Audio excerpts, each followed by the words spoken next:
Guys, it is January the 7th, 2024, and I hope everybody's been having a great day so far today.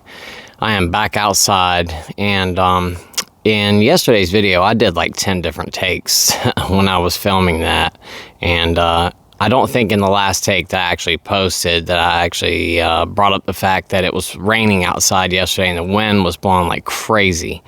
I think it had stopped raining by the time I had finally started to film, but the wind was still, it was far too bad for me to film outside. So anyway, today that's not the case, and there's no wind, and it's actually a beautiful day out here today. It's a little bit chilly, but it's a perfect day for filming outside. So anyway, what I want to talk about today is something that I might upset a few people with this topic, but I'm going to talk about it anyway.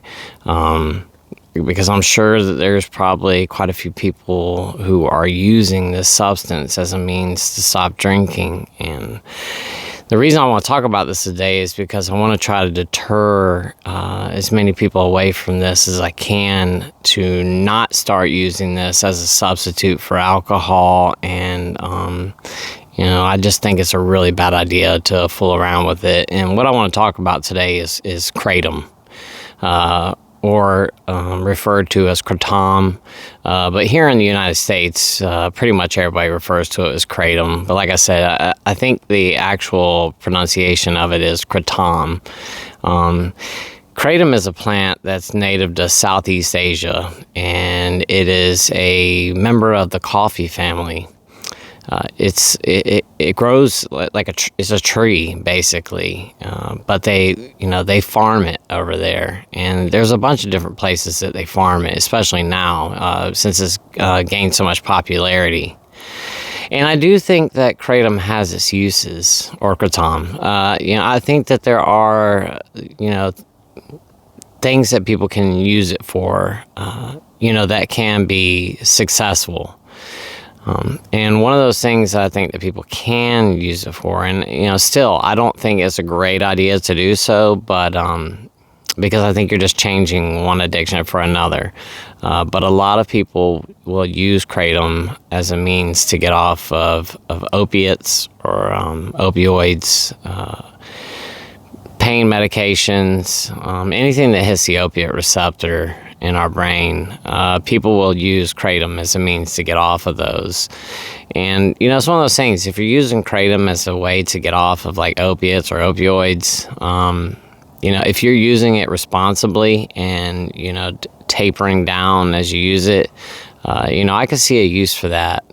But to quit alcohol and to move over to using Kratom, I think it's just a really, really bad idea. Because once again, I think you're trading one addiction for another. And, the reason I want to talk about this today is because Kratom is highly addictive. And this is not just my opinion. Now, there are going to be people who are going to get upset with me and say that it is just my opinion and they use Kratom as a means to get off drinking and all that kind of stuff. And if it works for you, that's fine. I'm not saying there's anything, I'm not saying you're a bad person for what you're doing or anything like that. If it's working for you, then keep doing what you're doing. It's your life. I'm not telling anybody what to do here. The reason I'm making today's video is I want to try to keep people from getting started on it who aren't already using it. And the thing is that it has gained a lot of popularity here in like the past couple of years. And now it is like really, really big. And for any of you guys who are interested, there are some Reddit pages that you can go to and read people's accounts. And one of the reasons that got me, one of the reasons I did a really big deep dive on it one day is because I watched a short documentary on YouTube that a YouTuber did doing a deep dive into this drink called Feel Free. And Feel Free is a tonic that was actually made by a person who has AUD. This gentleman decided to develop Feel Free, and like I said, Feel Free is a tonic, and it's not just kratom that's in it, but kratom is like the main, I guess the main compound or chemical that's in Feel Free that really affects people. And there are other things that are in it, and one of them is another substance I'm going to talk about tomorrow, which is called kava or kava. And there are kava bars popping up all over the United States right now. And in those kava bars, they are also making kratom drinks. And they're also doing drinks or mocktails that have kava and kratom in it, which is what Feel Free is. And there's a couple other things that are in the Feel Free, but the main two are kava and kratom.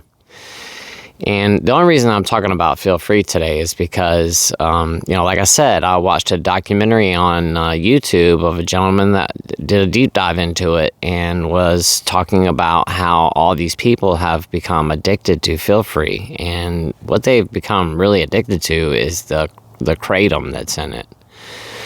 And the Feel Free, if you've ever paid any attention, especially if you live on the East Coast and you have, what's the name of the gas station? I can't remember the name of the gas station. Circle K. If you have a Circle K that's near you and you go into, I think any Circle K, they sell it right at the counter. It's a little clear plexiglass box, and it's full of these little teeny blue bottles. They're about the size of a shooter. And they're like $9 a piece for this little teeny little shot of this stuff called Feel Free. And like I said, it's mainly just kratom, and it's got kava in it as well, and then a couple other small things in it. But people see this advertisement, and it's sitting right there on the counter. Feel Free. Then the wording in the name right there is, do you want to feel free? Do you want to feel free from alcohol, or just feel free, in general? You want to be free-spirited. And I think that's what most of us want to feel. That's why we drink, or we did drink, is because, we want to feel free of all of our problems. And that's basically what that stuff is, saying, is that, it's going to help you to, alleviate stress and all this kind of stuff, give you more energy, all that kind of stuff. And once again, the only reason I'm talking about that stuff is because you can buy it at any gas station, basically, especially like smoke shops, vape shops, stuff like that. They sell it in there as well. And like I said, this gentleman made a documentary about it, and one of the things that he referred to in the documentary was the Reddit page, which is like free from Feel Free or something like that. I can't remember the exact Reddit page. If you just look up Feel Free on Reddit, it should pop up. If you just go to like communities or something like that, you'll see it. And it's got a lot of members in it. I think like the last time I looked, it was like 30,000 members in this group, and every single post on there is just people saying that, I'm addicted to this stuff, and, I'm trying to quit, and getting off of it is just hell on earth. And the withdrawals that they're going through, it's just like any other addiction Reddit page or any other addiction group. It's all the same. People cheering each other on, helping each other through. People on there saying, I'm on day 3, day 4, day 5, I'm 30 days free of it, whatever. And, people are really struggling to get off of this stuff. But back to the kratom, the topic for today. A lot of people will use kratom as a means to get off of opiates. But there are people that use kratom as a means to stop drinking. And the problem with that is that the stuff actually works. I have had a lot of friends who have become addicted to kratom. Like really bad addicted to kratom. And I know that like like for a person that just starts out, I think they tell you to take something like 1 to 3 grams of it, and it comes. It's the leaves of the kratom plant, and the name is Mitragina speciosa. I think that's the scientific name for it. But there are different like species in under that group. They've got different ones. There's like a red vein, a green vein. Red vein, green vein, I think, and a white vein or something like that. And like the red vein is supposed to be like highly sedative. The green vein is supposed to be like energizing, and then the white vein is supposed to be like somewhere in between the two. I think is what's going on with that. And like I said, it's like 1 to 3 grams of the leaf that has been ground up into a powder that people will consume, and people take it in all kinds of forms. People will take it just as the fine ground powder that they will like mix with water or some other kind of beverage. So, they'll put it in some kind of a shaker, shake it up, and they'll chug it. Or they'll take it in capsule form. So they'll just put the powder into like gel caps, and then they'll swallow it down. They actually sell it that way as well. And then they also sell like kratom drinks. I have seen them in gas stations before. I thought it was like an energy drink. I picked it up to take a look at it, and it was like a kratom drink. And they also sell concentrates of it as well. So they've got like pills, and I think they sell like liquid concentrates. And I don't know if you take it like sublingually or you just drop it in your mouth and drink. I don't know if you put it in a drink. I don't know how you take it. I would imagine the pills, you just swallow them. But I've gotten on some of these groups too. I cannot remember the name of the concentrate because they've got like a pill that you could take now. I think it's called like 7-OH or 7-HO or something like that. I might be completely wrong. I cannot remember, but after doing the, looking into it, I was reading all these Reddit pages, and there are people talking about taking the extracts and like how bad things got for them when they got on the extracts. I'm pretty sure it's like 7-OH is what it's called, but people are saying like once they started taking the extracts, things got really bad because it's so powerful. I think I saw something where somebody was saying that when they took one of those pills of the extract, that it was equivalent to like a very, very, very strong painkiller. I can't remember the size of what they were. I think it was like, I don't even know what it was way up there. I think it was like a Roxy something that they were comparing it to, like maybe 40 milligrams, but something ridiculous, and if you're going, from drinking to taking a concentrate of something like that, I mean, it could get, bad really quick. Because like I said, from what I understand, this stuff is super addictive, like very, very addictive.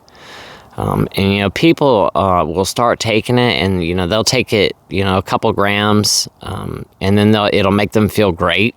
They'll start to be able to concentrate better. They don't have as much stress. It just makes them feel good, almost equivalent to what alcohol will make you feel like.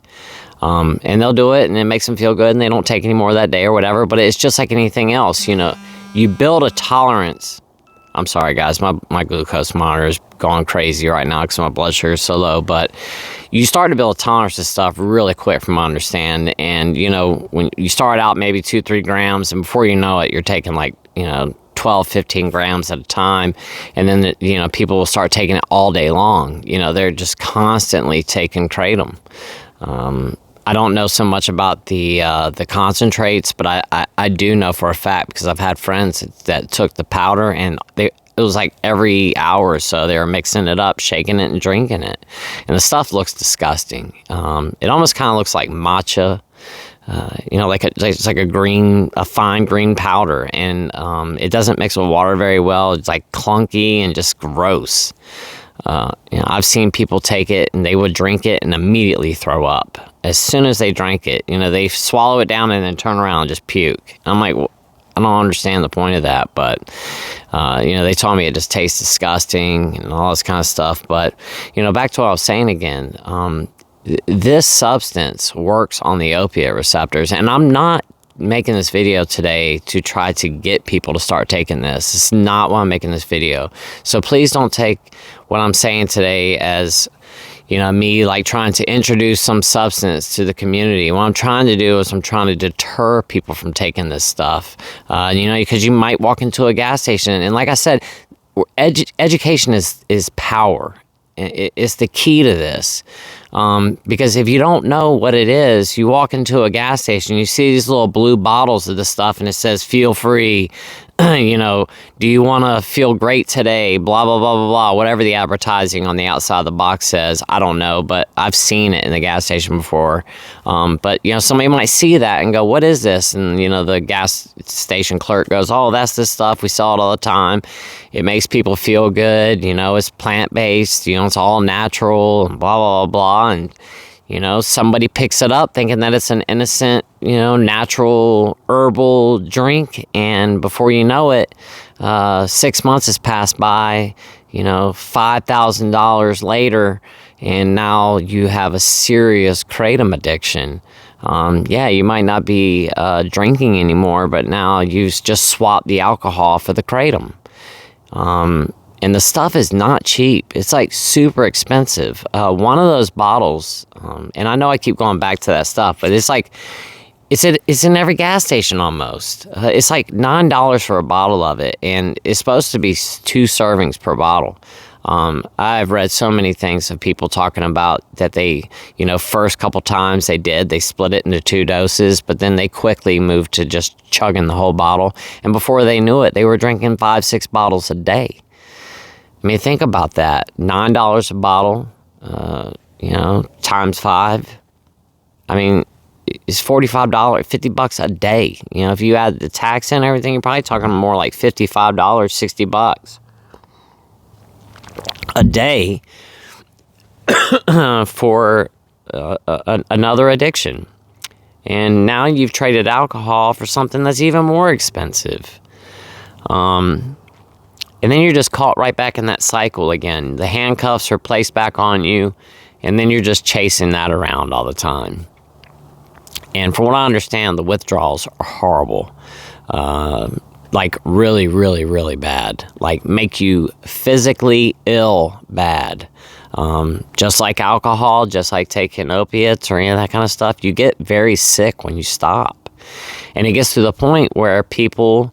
they're not taking the kratom anymore to get a good feeling. They're taking the kratom to just not get sick, just to stay well.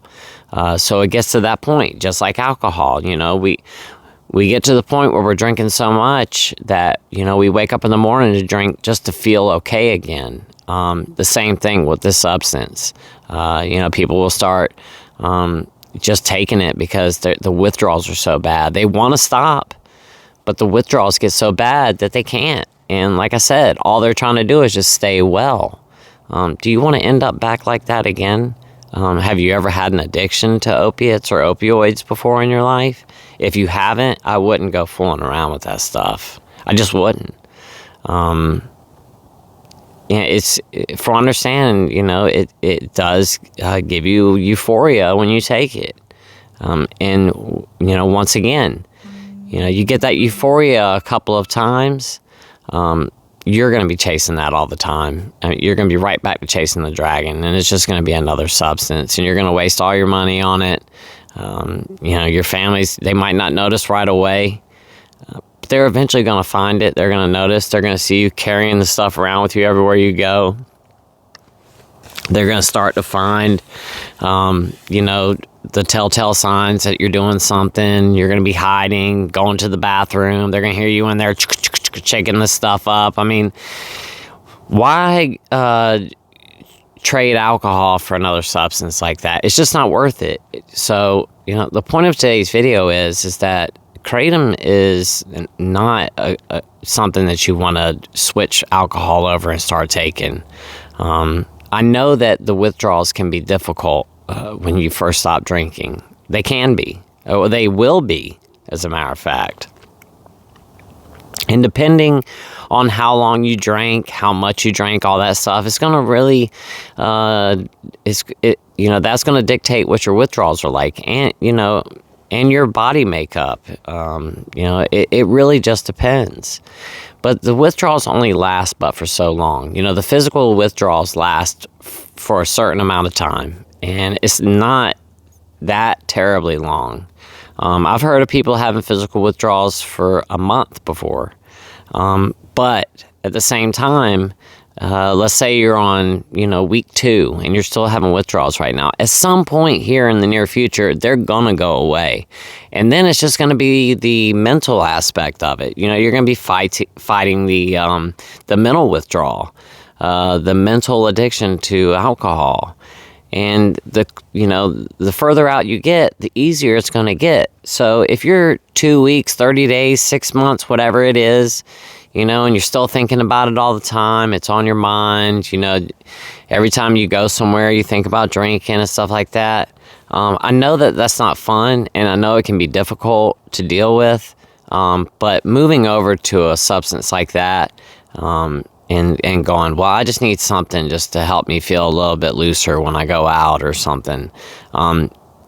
If you have a problem with alcohol, if you have AUD, then you have an addiction problem. You have an addictive personality, most likely. And, what's going to keep you from becoming addicted to this other substance? Nothing at all. It's just like, good and well that you cannot have a drink. If you have a drink, all hell's going to break loose and everything's going to fall apart all over again. And, it's just like the I'm going to have a 6-pack of beer on the Friday night. You get 30 days of sobriety under your belt and you go, I've got this lick now. I've got this. I'm just going to have a couple beers on Friday night and I'm not going to touch it again. You know how that works out. You have your couple beers Friday night, Saturday night, you're right back drinking again. And before you know it, it's been 6 months, a year, and you've been drinking this whole entire time. The cycle starts right back over again. It's going to be the same thing with Kratom. You're gonna start taking it, and before you know it, 6 months, a year has gone by, and now you've got an addiction to Kratom. It's just not worth playing around with. And you might be telling yourself, well, I just have a problem with alcohol. I've never had a problem with any other substance. And I get that. I totally do. I've never had any problems with any other. I used to smoke a lot of the green stuff back in the day. Was I, physically addicted to it? I don't think so. Was I mentally addicted to it? Yeah. Have I ever been addicted to anything else? No. Alcohol was, my drug of choice. That, I tried everything and nothing really ever stuck. I just was like, I could take it or leave it. It wasn't even that big of a deal. Alcohol was the one that grabbed hold of me. I really enjoyed the way that alcohol made me feel, and it's readily available and it's totally legal. Well, guess what Kratom is? It's readily available and it's totally legal unless you live in a state where it's not legal. I think right now, there's like 7 or 8 states, maybe there's more, that have made Kratom illegal. I know that Georgia is actually one of those states where it's illegal now. And the only reason I know that is because, I live right on the border of Georgia. And, I get a lot of local news, and it just popped up on my feed one day, and I read it, and it was saying something about that they had passed a bill and made it illegal in Georgia. So I know that's one of the states. It's not illegal here in South Carolina. I know that because I've seen it. It's in the gas stations. So if you live in a state where it's legal, it's all over the place. Every smoke shop, every gas station. You can order it online. You can get it basically anywhere. It's just like alcohol. If you live in a legal state, then it's legal. So, we get this idea in our mind that we're not doing anything wrong. This stuff's totally legal. It's okay to do. It might be legal, but does it make it a good thing? Absolutely not. And another thing about that stuff too is that it can be hepotoxic, or is it hepatoxic? It's toxic to the liver, from what I've seen. Now, they're saying, I've read different reports, they say that it's not true, and then I've read other reports that say that it is. But I have read a lot of reports of people getting extremely ill because of Kratom. I've also read a bunch of reports of people ending up with pancreatitis and gallbladder issues because of Kratom.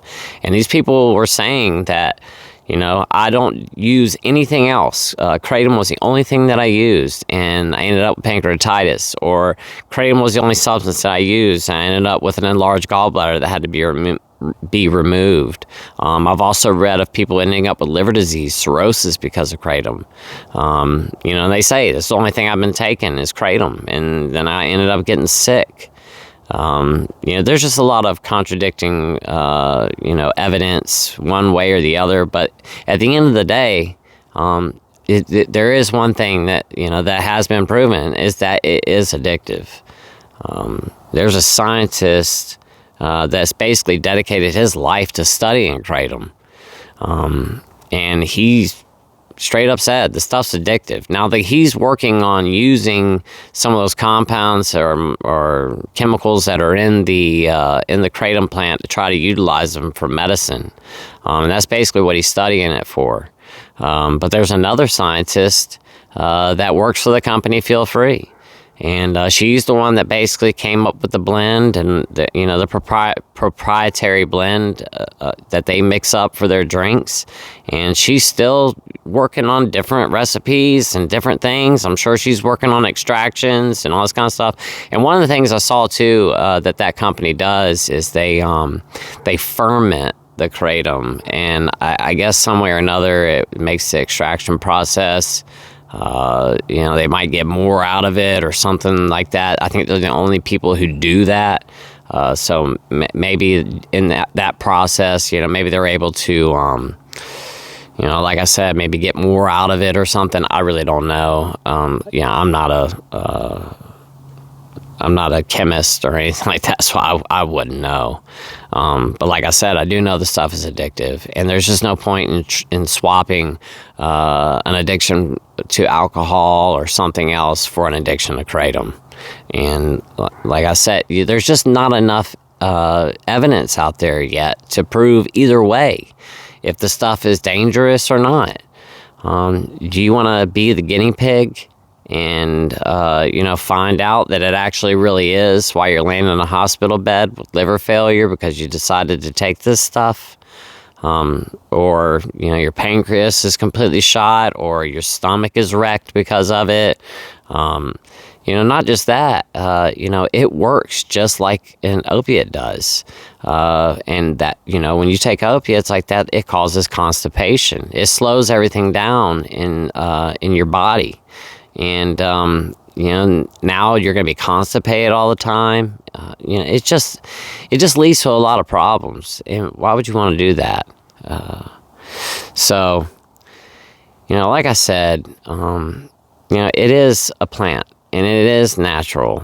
And people might make the argument of, well, I'm just taking the unadulterated stuff, just the dried powder and that's it. I'm not taking the extracts and all that kind of stuff. And once again, do whatever you want to do. I'm not saying otherwise. I'm not saying you're a bad person or anything like that if you use it. It's totally up to you. You do whatever you like. The reason I'm making today's video is that to try to prevent other people from starting to take it.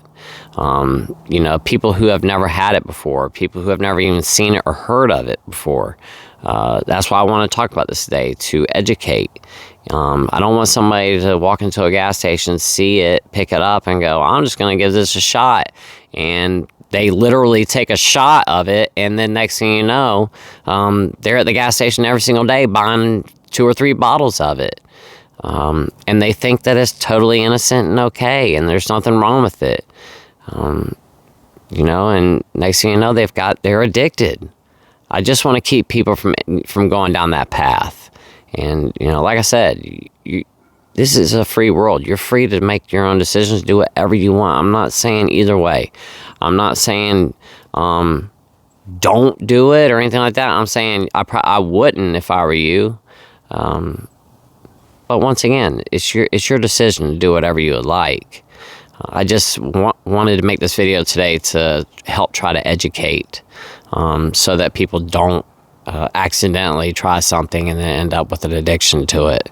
Because like I said, it works on the opiate receptors. It works just like an opiate does. I think at lower doses, it can be rather energizing, and then as you get into higher doses, it can be really sedating. I think, like I said, I think taking the different strains of it, give you different effects. So I just wanted to make sure you guys are aware of this stuff, and I didn't want somebody to go to the store, pick it up, and thinking it was all natural and not a problem. There's lots of things in nature that are natural, that are dangerous. Great white sharks are natural, but I bet you won't jump into the water with one. Ricin is natural, but it's super, super poisonous. Anthrax is natural, but it's super dangerous. There are tons of things out there that are natural but dangerous, and it doesn't mean that, just because it's natural that we should be consuming it. We just really shouldn't. So guys, with that said, I'm gonna go ahead and hop off of here for today. I hope that this video deters someone from picking that stuff up and trying it. Do your due diligence. Hop online and do some research into it. Like I said, get on Reddit. Just type in Kratom, Kratom. Do a search. Look it up. Do some of your own research. See what other people are saying about it. From everything that I've seen, people say they wish they had never taken it to begin with. Now, I have seen people who swear by it, but a lot of what I've seen of people that, swear by using it are people that were taking it as a means to get off of pain medications. And like I said, and if they're doing that, then they taper with that and then get off everything, more power to them. I just don't think it's a great idea to switch from drinking to taking that stuff. And I don't know if it's a great idea to be, using that instead of taking painkillers. I just don't know enough about it. Once again, I'm not a scientist. I haven't, done a bunch of research into this in a laboratory, and I just don't know. The information I have is from other people, from research I've done online, and I've looked into it a lot. I've watched a lot of stuff about it as well. And from what I have seen, a majority of the people that I have seen talk about this substance say that it's not good, and they wish they had never started taking it, and now they're addicted, and the withdrawals to get off of it were horrible. Like, really, really, really bad. And, why go through all the hard work to quit drinking, dealing with all of those withdrawals, to get to wherever you're at in your sobriety, to accidentally pick something up at any store thinking that it's 100% natural and completely okay, non-addictive, and next thing you know, you try it, and then before you know it, you're going to the gas station every single day or ordering huge cases of it online, spending hundreds of dollars. I just don't think it's a great idea. But once again, I'm not judging anybody who does.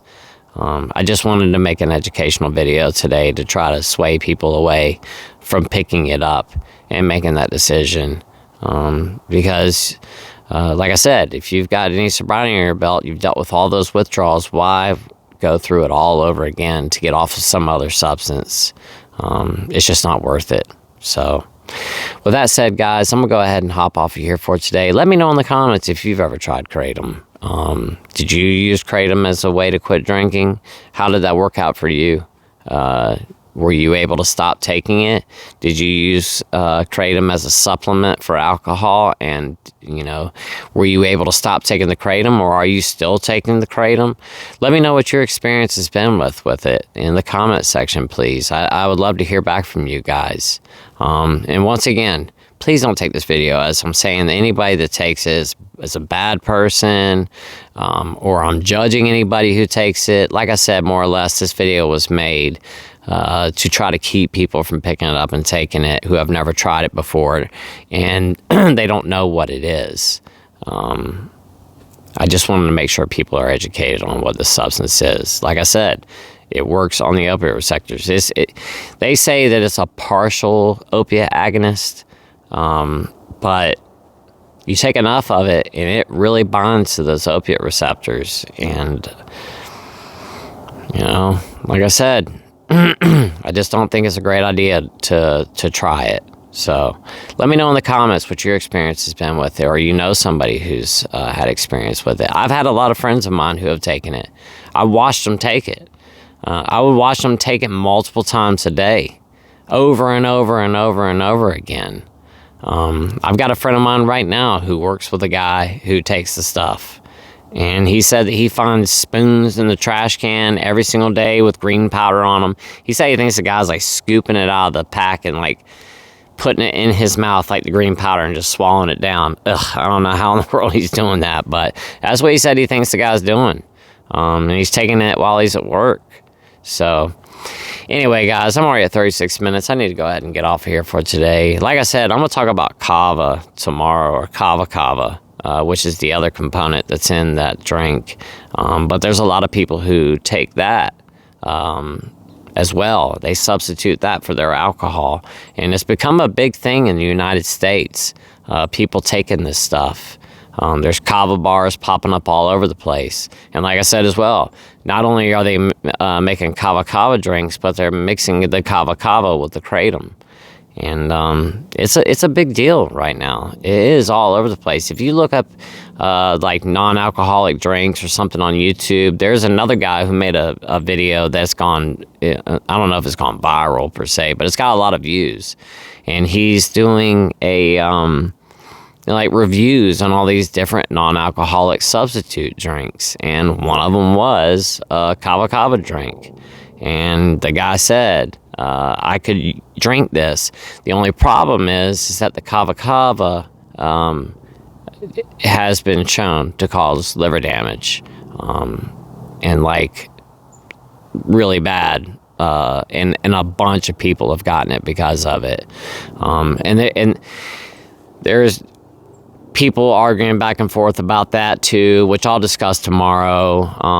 You know, I'll talk about that in depth tomorrow and discuss what people are saying about that stuff. Another one of those things, I'm not going to touch it. Number one, I don't want to get addicted to something. And number two, I already have enough liver problems. I'm not going to go fooling around with something that's going to cause me more liver problems. So anyway, guys, I'm going to go ahead and hop off of here for today. I know I said that like 5 minutes ago, and I keep talking about something else before I get off of here, but I'm really getting off now. So guys, I hope you have a great rest of your night, and until tomorrow, I will see y'all then. I love you guys so much.